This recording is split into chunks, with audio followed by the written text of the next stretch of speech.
नमस्ते।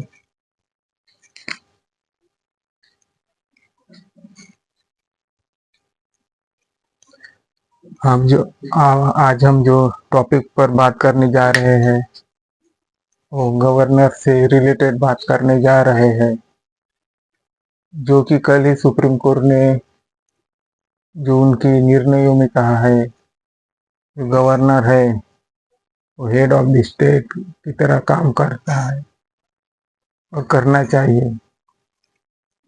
उनकी पावर के बारे में सुप्रीम कोर्ट ने कुछ जानकारी दी। जो बिल पास होते हैं उनके बारे में सुप्रीम कोर्ट ने गवर्नर और राज्य के गवर्नरों से कुछ कहा है।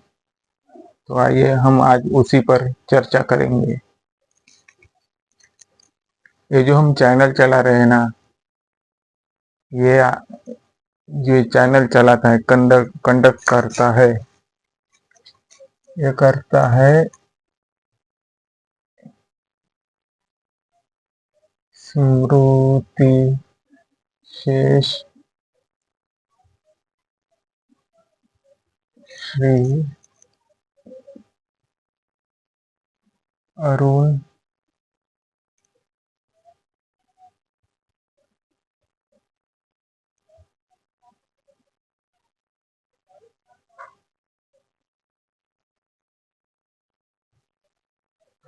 डोमाजी वर्घट प्रतिष्ठान। और इस जो ये चैनल चलाते हैं, इसका नाम है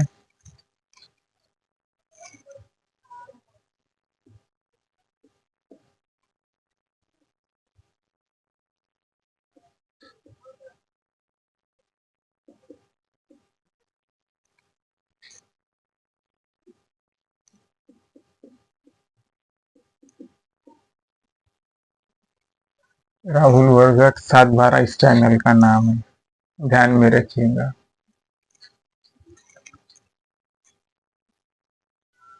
और ये उस चैनल के लिए आप कभी भी कांटेक्ट करना चाहोगे तो ये मोबाइल नंबर है।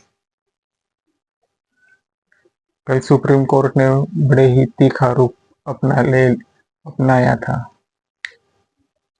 जो सेक्शन 5 है, the reorganisation of Punjab act 1966, section 5 of reorganisation act 1956 and जो केरला रीऑर्गेनाइजेशन एक्ट है, सेक्शन 5 1956, और जो तेलंगाना रीऑर्गेनाइजेशन एक्ट है, सेक्शन 3 2014, ये तीनों राज्य के तहत कोर्ट ने जो कहा, ये वो कहा है जो गवर्नर है वो सेंटर के पास बिल्स पेंडिंग ना रखे, राज्यों के बीच समन्वय अच्छे से रखे, अड़थड़ा ना आने दे,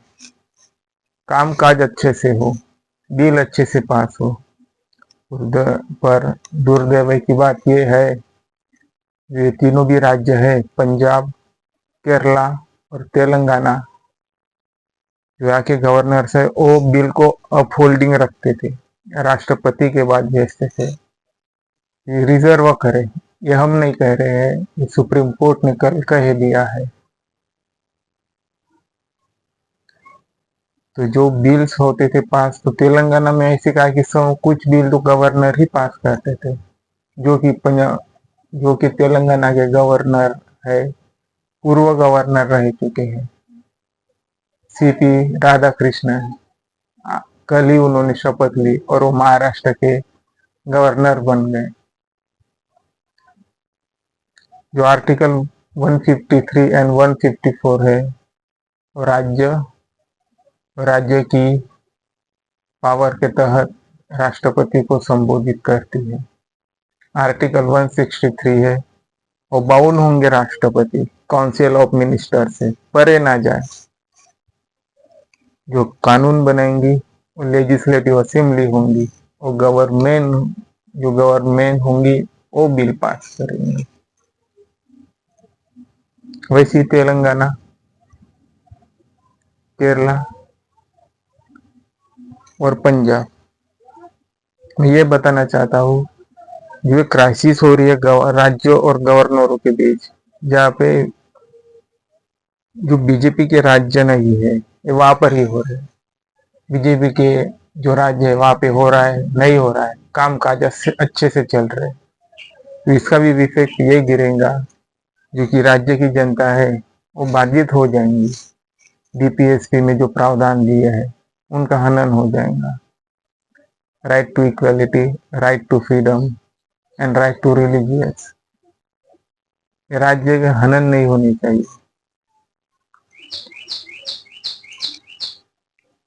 राज्य के अधिकार हनन नहीं होने चाहिए।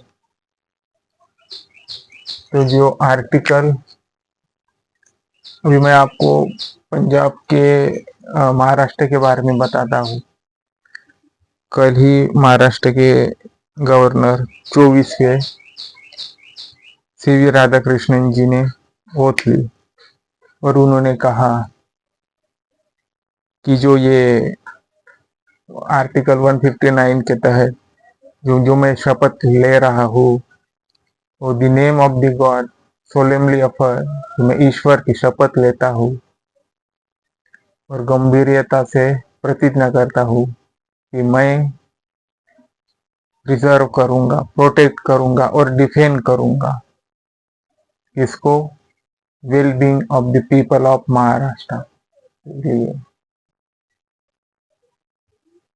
तो जो पूर्व तेलंगाना के गवर्नर रहे हैं, और सुप्रीम कोर्ट ने कल ही डिसीजन दिया है कि तेलंगाना के कुछ बिल गवर्नर ही पास कर रहे हैं, तो एक अच्छी चीज ही नहीं है। बिल पास होंगे वो काउंसिल ऑफ मिनिस्टर करेंगे, आपस में कंसिस्ट करके राज्य चलाना पड़ता है।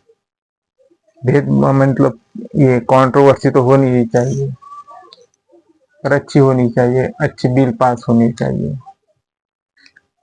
जो हमारे गवर्नर है सीपी राधाकृष्णन जी, वो एक अच्छे गवर्नर है, वो महाराष्ट्र को अच्छी दिशा की ओर ले जाएंगे।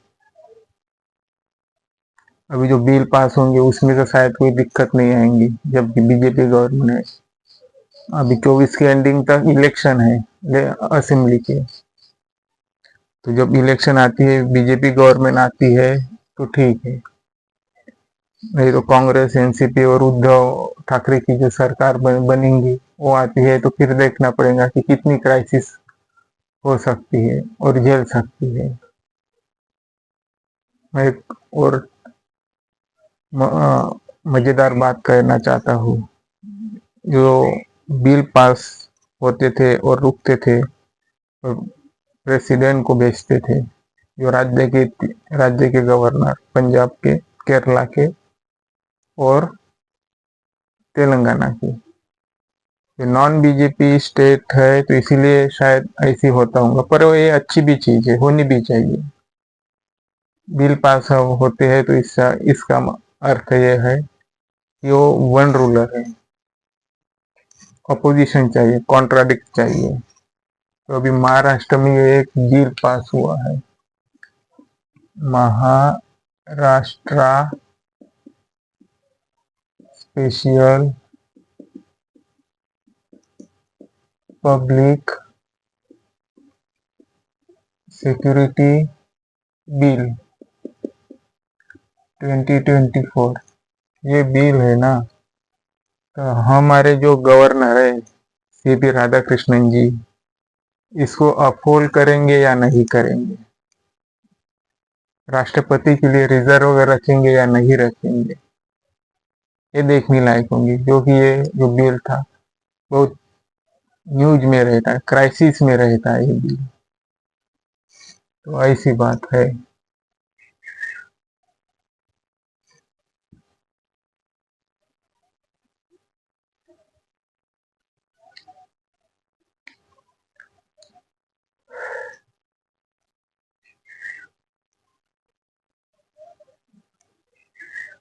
आप जो मैंने बताया है थोड़ा सा याद रखिएगा कि कौन से प्रावधान है। मैंने बार बार कहा हूँ कि मैं संविधान का विद्यार्थी हूँ और मैं संविधान के तरफ ही बात, संविधान के प्रावधान के साथ ही बात करूंगा। आप कोई कुछ बोल देंगे कि ये पॉलिटिकल मुद्दा है।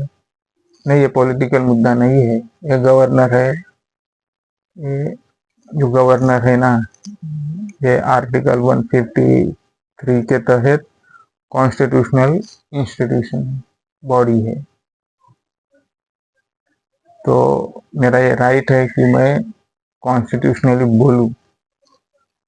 मैं पॉलिटिकल बात नहीं कर रहा हूँ। जिसको पॉलिटिकल समझे वो समझे, जिसको ना समझे पॉलिटिकल मुद्दा वो ना समझे, पर मैं तो ये बात ही कह रहा हूँ कि हम संविधान के तहत कहते हैं, संविधान के प्रावधानों के तहत कहते हैं, संविधान के जो प्रोविजन है उसके तहत कहते हैं। और मैं आपको एक और बात मजेदार बताना चाहता हूँ। जो Jammu and Kashmir temporary article था 370, जिसने अब्रोगेट कर दिया है, जो एक अच्छा डिसीजन था कि जम्मू एंड कश्मीर भारत का हिस्सा रहे, और था भी वो। इसलिए वो टेम्पररी रखा था कि ये जम्मू कश्मीर है, जैसी स्वतंत्रता, जैसी भारत और पाकिस्तान का बंटवारा हो रहा था तो बहुत से लोग मर गए थे बंटवारे के वक्त, लाखों की संख्याओं में, तादाद में मर गए थे। तो ऐसा ना हो इसलिए वो टेम्पररी प्रोविजन रखा था। और अभी हमारे गृह मंत्रालय ने एक अच्छी डिसीजन ली थी 2019 में, उसको भारत का अंग बना लिया, एक अच्छी डिसीजन थी। और मैं साथ ही साथ ये भी बात पर दुर्दैव की बात है जम्मू एंड कश्मीर में, वहां पे सेनाएं के जवान मर रहे हैं, खून बहा रहा है वहां पे लोगों का। मतलब जो भी हो, आतंकवादी हो कि कुछ भी हो, वो तो इंसान ही ना। हमारे जवान मर रहे हैं, आतंकी हमले हो रहे हैं, ऐसी ना हो चीजें। तो वंचित बहुजन आघाड़ी के अध्यक्ष श्री एडवोकेट प्रकाश अंबेडकर साहब जी ने कहा था कि जो 371 अब्रोगेटेड हुआ था ना और चल रहा था ना, तभी उन्होंने एक बात कही थी कि ये जो अब्रोगेशन 3 आर्टिकल होने के बाद जो वहां की जमीनें हैं वो सेल एंड परचेज की तरफ जाएंगी। और उनकी बात सही निकली। जो महाराष्ट्र की कोई कंपनी है, उसने कितने तो भी एकड़ में जम्मू एंड कश्मीर की जमीन खरीद चुके हैं, और किस पर्पस के लिए खरीद चुके हो हमें डिटेल में नहीं पता, पर ये बात उनकी सही निकली है। अभी हम हमारे एग्जाम पैटर्न की तरफ जाएंगे, जो क्वेश्चन आते हैं सिलेबस में।